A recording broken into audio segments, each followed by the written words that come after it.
சாய்ராம். இனிமேல் ஒவ்வொரு நாளும் தொடர்ந்து காலை 10 மணிக்கு பிரார்த்தனை நேரம் உங்களுக்கு வந்து சேரும். உங்களுடைய பிரார்த்தனைகள் எதுவாக இருந்தாலும் அது ஏற்றுக்கொள்ளப்பட்டு இதில் பதிவு செய்யப்படும். பிரார்த்தனை மேல முழு நம்பிக்கை இருப்பவர்களுக்கு பிரார்த்தனை நிச்சயமாக பலிக்கும். மனதார பிரார்த்தனை செய்யணும், மனசு வச்சு பிரார்த்தனை செய்யணும். பிரார்த்தனை செய்தவுடன் அதே நம்பிக்கையோட நீங்க செயல்படணும். நீங்க விதைச்சது நிச்சயமா உயிர் பெறும்.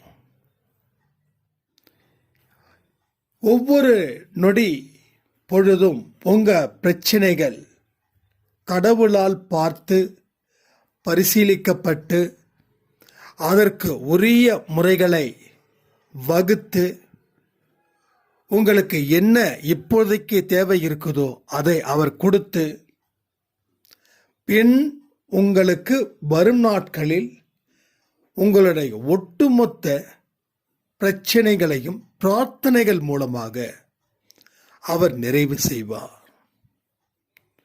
இனி உங்க வாழ்க்கையில ப்ராப்ளம் என்ற ஒரு வார்த்தை விடைபெறப் போகிறது இன்னும் சில மாதத்தில்.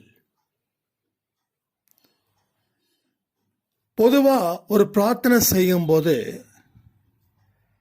நம்ம நம்பிக்கையுடனும் அமைதியுடனும் பொறுமையுடனும் இருக்கணும். நான் பிரார்த்தனை செஞ்சிட்டேன், என் வாழ்க்கை சரியாயிடும் அப்படின்னு எந்த ஒரு மனுஷங்க கிட்டையும், ஏன் உங்களை தாண்டி இருக்கிறவங்க கிட்ட கூட அந்த விஷயம் போகக்கூடாது. ஏன்னா இங்க நிறைய திருஷ்டி எல்லாருக்குமே இருக்குது. அவங்க திருஷ்டி வைக்கிறதுல தப்பு இல்லை. ஏன்னா அவங்கள விட ஒரு அடி நம்ம முன்னேறும் போது நமக்கு இன்னும் இதே மாதிரி தானே வாழ்ந்துக்கிட்டு இருக்கோம்.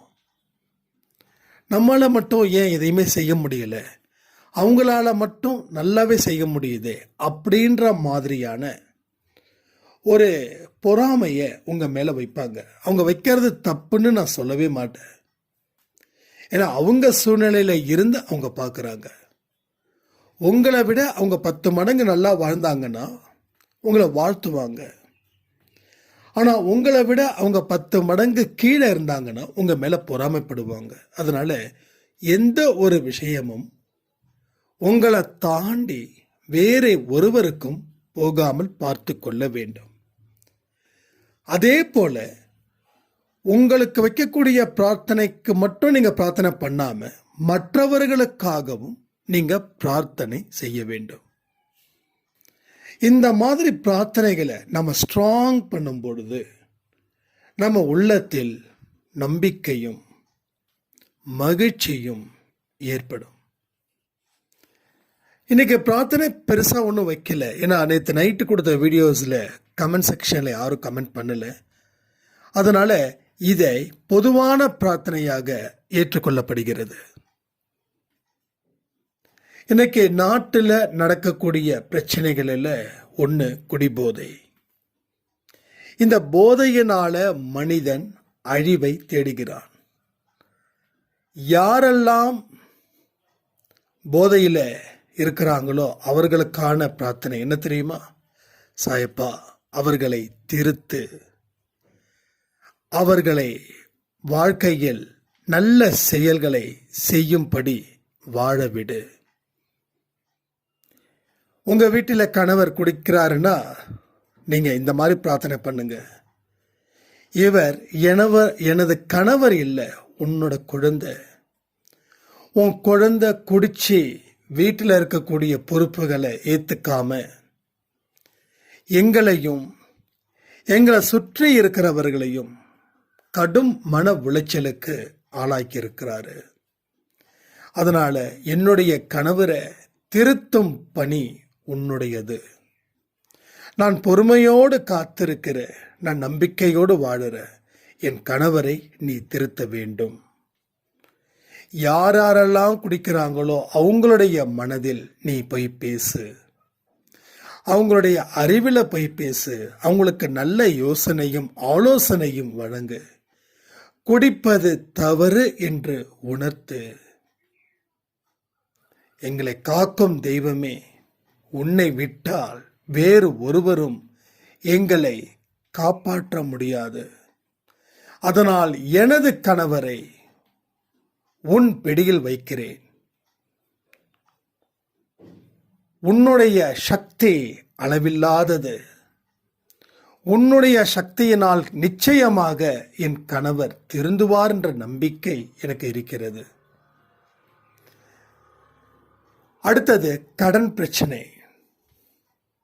இந்த கடன் பிரச்சனை தீரணும், என்னுடைய வருமானம் உயரணும், என்னுடைய அறிவை பயன்படுத்தி நான் சிறந்த தொழிலை தேர்ந்தெடுக்க வேண்டும். அதன் மூலமாக வரக்கூடிய லாபத்தை என்னுடைய கடன்களை அடைத்து ஒரு நிம்மதியான வாழ்க்கையை வாழ வேண்டும். வேலை செய்யும் என்னுடைய கைகளை நீ ஆசீர்வதிக்க வேண்டும். வேலைக்கு தேவையான அறிவையும் வேலை செய்வதற்கு தேவையான ஆற்றலையும் எங்களுக்கு கொடுத்து எங்களை நல்வழிப்படுத்துவீர்களாக. நாங்கள் கடனினால் மிக மோசமான வாழ்க்கை சூழ்நிலையை அடைந்து கொண்டிருக்கிறோம். பொறுத்து பொறுத்து பொறுத்து எங்கள் வாழ்க்கை வாழ முடியாமல் தவித்து கொண்டிருக்கிறோம். என் அன்பே சாயப்பாவே, எங்கள் வீட்டிற்கு வந்து எங்களை ஆசீர்வதித்து வளமுடனும் நலமுடனும் செய்வீராக.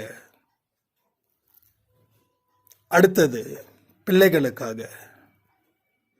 எங்கள் பிள்ளைகள் அறிவுடனும் கூடிய ஒழுக்கத்துடனும் வாழ வேண்டும்.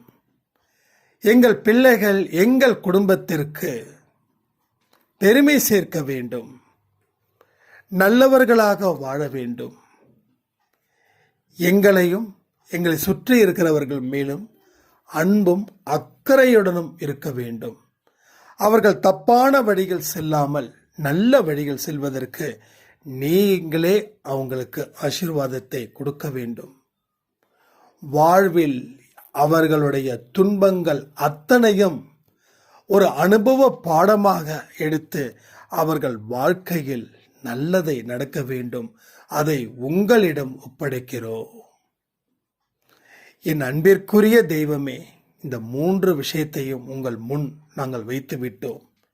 எங்கள் கணவர்கள் திருந்தட்டும், எங்கள் கடன்கள் அடையட்டும், எங்கள் பிள்ளைகள் அறிவுடனும் ஒழுக்கத்துடனும் வாழ வேண்டும்.